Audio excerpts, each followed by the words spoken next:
Micah Frankel, joined by LFA 77's JP St. Louis. Sir, thank you for the time. It's fight week. How you doing? I'm good. Thanks for having me. What does this week entail for you leading up to Friday, couple days left before fight night? Right now all I'm doing is getting my workouts in, getting the weight down, getting some work done, like going to Anthony Pettis' stretch company where they go and stretch you out. I'll be getting massages, getting my chiropractic adjustments, and just fine-tuning what I want to go and do in the cage Friday night. It sounds like a lot of fine-tuning the machine so that your body's feeling the best it can for Friday night. Yeah, pretty much.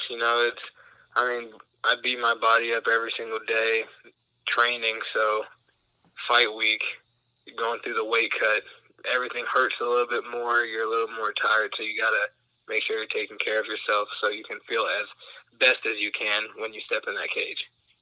Last in action in May. What's the last couple months been like for you? Last couple months I've just been training hard. I actually probably only took a week off of training. I had said, actually not even a week. I didn't even take a week. Only a few days. I had said that I would take like a week or two, and it didn't happen.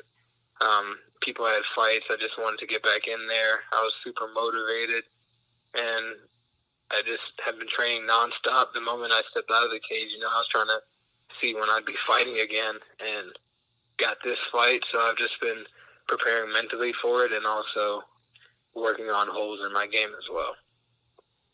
Looking at your record, you waste no time. Every submission, every finish has come quickly. What is it about your style that's led to those kind of matchups?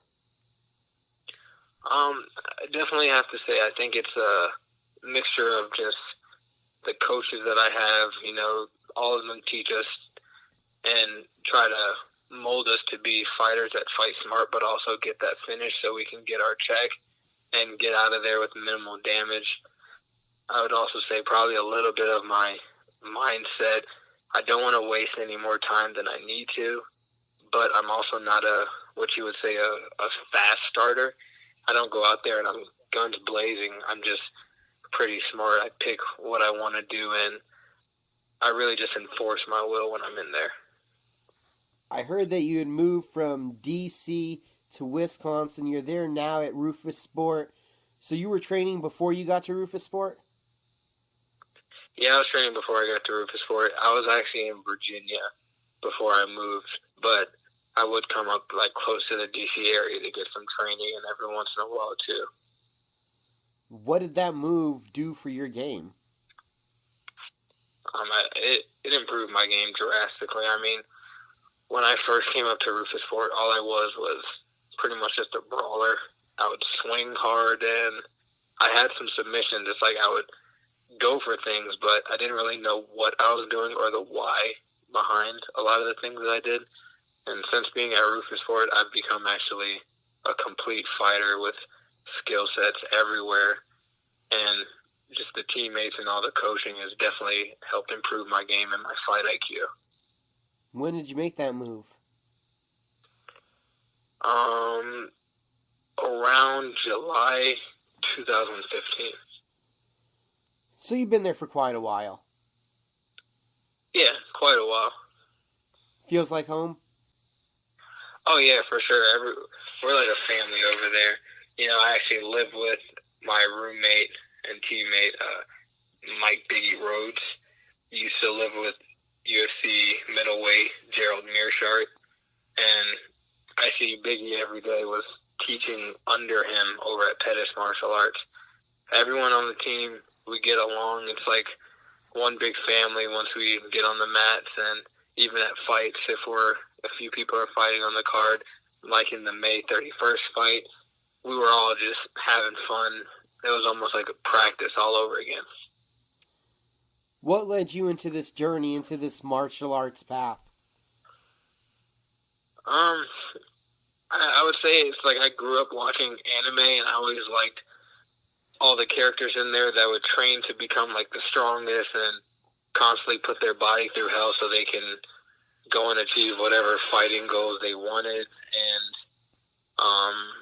I would like slap box in bathrooms and outside, and then doing like the whole Kimbo slice backyard fighting stuff. And eventually it just led me to being interested in at least kickboxing. I had done 1 year of Hapkido in Baltimore, but after school, after I graduated from high school, I wanted to get back in, and I did some kickboxing, and some fighters would come around every once in a while, for cross training, and I would do pretty well with them sometimes. So my coach was suggesting, like, maybe you should try out fighting. And originally I didn't want to. I thought fighting was crazy. I was like, I would never fight anybody. That won't be my path. But had some fights and had a lot of fun doing it. So here I am now. And how long did it take to really get into MMA to be all right with the fighting? Or was it hooked right away after that first fight? I would say that it was just a thing that was a big hobby of mine, because I didn't really think I would, even after my first MMA fight, I didn't really think I'm going to be an MMA fighter. That wasn't where my mind was at. It wasn't until I would say I visited Roufusport in, I think, 2013 for a kickboxing seminar with my old teammate, where after training with them and training with some of the guys there, I was like, this is what a high-level gym is like. And if I do want to continue doing this, then I really need to be at a gym where I can grow and have that top-level instruction. So around 2013 is actually when I got in my head that it's like, all right, I'm going to start taking the steps necessary for me to become a professional fighter, and not just be someone who says they're a professional fighter, but actually a good one. And now, looking on this path that decision has taken you, how do you feel about the decision? I think it was a good decision. I made some mistakes along the way, but I always stayed focused. And, as of right now, I'm making my way up in the rankings. I also got my degree in the meantime, and also have a job in the field that I got my degree in. And no matter what I was doing, school didn't distract me from fighting. I actually trained more while I was in school. I took a little more time off of work instead, just so I can make sure I'm constantly dedicating the most time I can to my craft. How action-packed is your schedule with a career and with this passion? Right now, I just got this new job last week. It's going to become a little bit more hectic because I'll be working a full 40 hours a week. It won't be part-time. It won't be like 25 to 30, but pretty action-packed. But, my parents always said that if you want to do something, you make it work no matter what it is. So that's how I'm looking at it. For some people, it wouldn't be the route that they want to take, but for me, I grew up around hard-working Haitian immigrants, so working hard is nothing to me. They were the ones that were really installing the work ethic in you?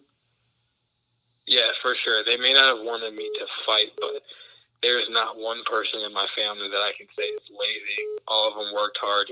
My mom, she had about 2-3 jobs at a time. There was a time where my dad had 2 jobs and he was in school.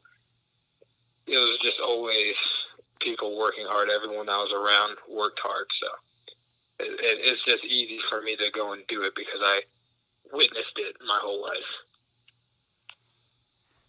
Now, heading into Friday night, heading over to the Mystic Lake Casino, you have your fight coming up against Scott Writz.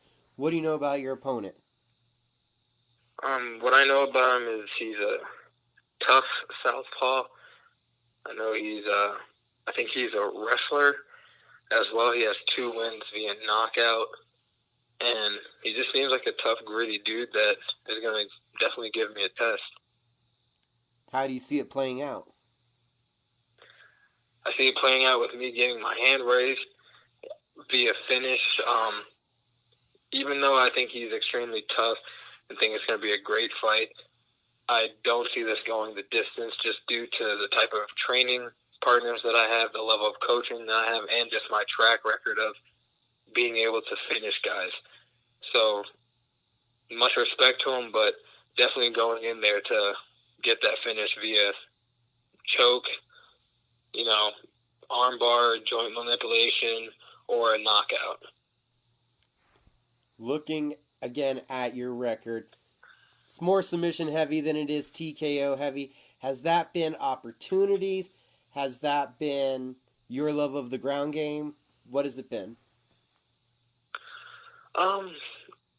Really, I just think that most of my submissions have came up just because someone tried to take me down. It always, like they say, every fight starts on the feet, and a lot of times I would hit the person, and they don't want to stay there anymore getting hit, so they go and shoot for a takedown, and that's how I've gotten my 2 guillotines.